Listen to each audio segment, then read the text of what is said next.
One of the reasons we celebrate the Lenten season is to take time to leave something out of our lives in order to be more present with the Lord.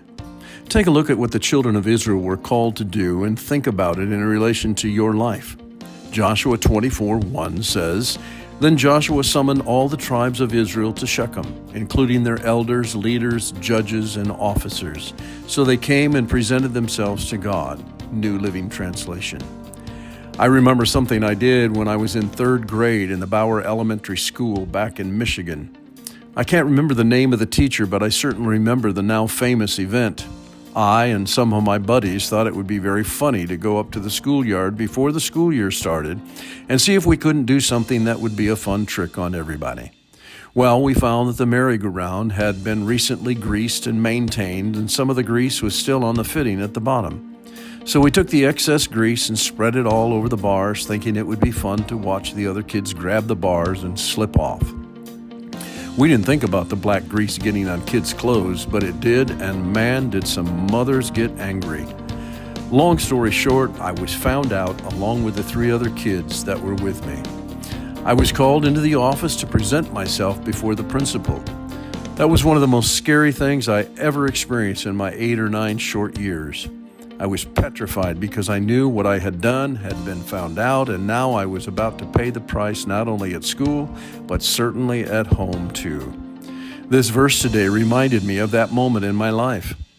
Can you imagine for a moment what it must have been for those people to present themselves before God?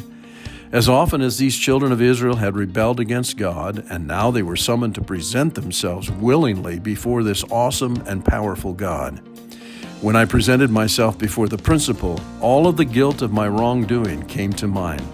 The whole event, from planning to execution, came to mind. Being found out was an event I care not to have happen again. However, there is coming a day when each of us will be called upon to present ourselves before God. For some, this will be a horrible experience because just like me and the grease, all of those things that have been done in rebellion against God will come to their minds, and they will play those deeds over again from planning to execution. For others, it will be like coming home because they spend so much time in God's presence even when they are not summoned. When we present ourselves voluntarily with a clean slate, it becomes an experience not of fear and trembling, but an experience of humility and joy. A wonderful recognition of the greatness and righteousness of God compared to the unrighteousness and insignificance of me. The hearts that truly seek after God present themselves to God often and without invitation. The heart that does not seek God hopes in their heart God will somehow overlook their sinfulness and accept them anyway. I wonder what was in the hearts of the children of Israel that day. I wonder what is in your heart today as you ponder presenting yourself to the Almighty God, ruler of the universe.